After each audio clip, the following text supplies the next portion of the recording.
Robert Guilhem, a renowned geneticist and former Jewish leader at Albert Einstein College, was addressing a crowded auditorium, his voice steady and firm.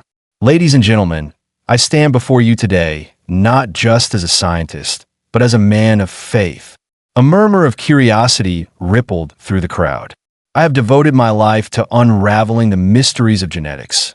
It was the Qur'an that unveiled the most profound truth I've ever encountered." "What truth?" a skeptical voice called out from the back. Robert paused, a knowing smile playing on his lips. "The truth about the purity of Islam," he replied. His journey had begun when he stumbled upon the Quranic verses regarding the waiting period for Muslim women, known as iddah, which is 3 months after their husband's death or divorce before they can remarry. Intrigued, Robert conducted a series of meticulous genetic studies, focusing on the unique genetic markers that remain within a woman's body following sexual intercourse. His findings were astonishing. In a predominantly Muslim African-American community, Robert found that each woman carried the distinct genetic signature of only their current or former husband.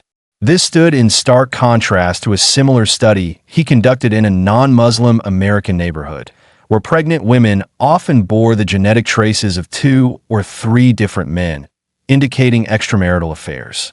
Robert was shaken by his own research when he discovered that his wife, a non-Muslim, carried the genetic imprints of not 1, not 2, but 3 different men.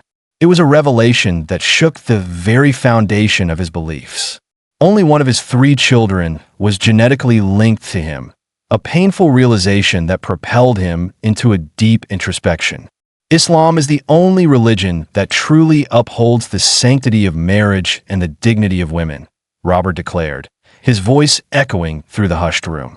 The Quran's teachings on iddah are not just divine laws, but scientific facts woven into the fabric of our very existence.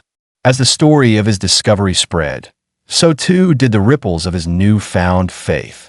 His conversion was met with a mix of astonishment and admiration from both his scientific colleagues and the Muslim community.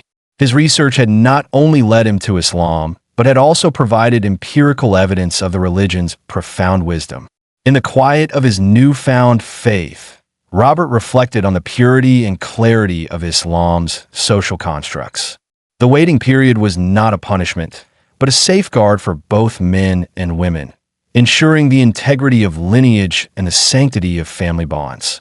He felt a deep sense of peace, knowing that his future children would be born into a household governed by such truth and righteousness. The story of Robert Guilhem, the Jewish geneticist turned Muslim, became a beacon of light in the academic world. His groundbreaking work served as a bridge between science and religion, revealing the harmony that could exist when the two were approached with an open heart and an unbiased mind. Through his journey, he had discovered that the purity of a Muslim woman was not just a spiritual concept, but a biological reality that science could not refute.